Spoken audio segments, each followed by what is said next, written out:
緊咩場景啊？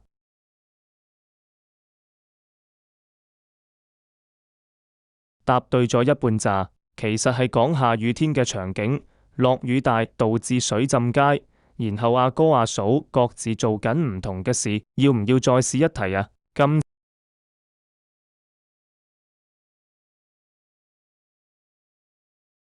當然可以啦，拍拖嘅話題好有意思嘅，你係想傾下拍拖嘅趣事，定係想知點樣識新朋友啊？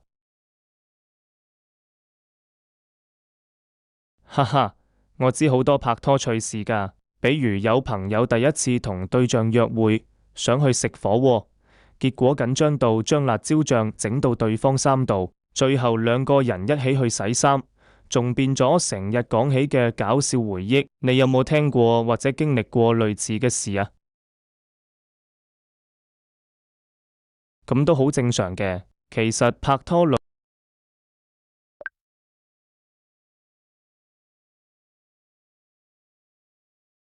我剛出生那年，老爺只幫我找了一個方圓幾十里路都威名顯赫的算命大師給我上面。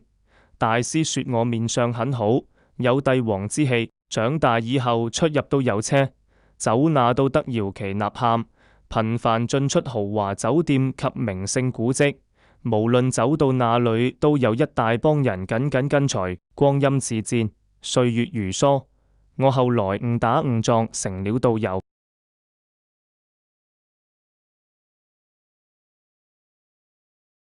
小明跑上山找到方丈，跟方丈說：大師啊，我已看破紅塵，對塵世毫無眷戀了，請你給我剃度吧。這時候大師說：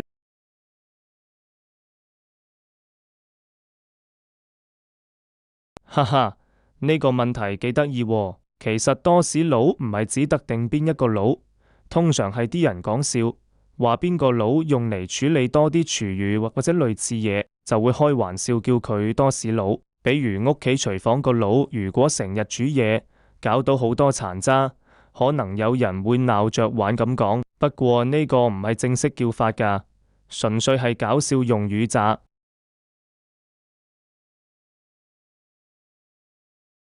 有個阿伯去銀行取錢，佢行到櫃台前同職員講：小姐，我要攞錢。職員問：阿伯，你要攞幾多啊？阿伯話：攞100蚊。職員又問：你個戶口入面有5000蚊，確定隻攞100蚊？阿伯話：係啊，我今日只需要100蚊。職員好奇問：咁點解唔一次過攞多啲啊？阿伯笑住話：因為我今日只記得住100蚊嘅密碼啊。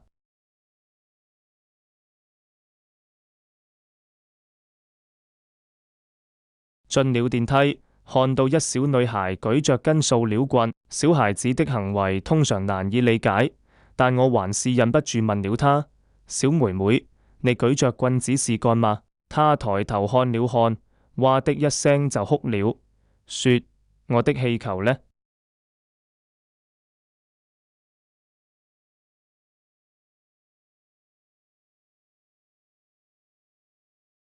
諸葛亮說：風啊，你向西刮。風回應道：你才像西瓜。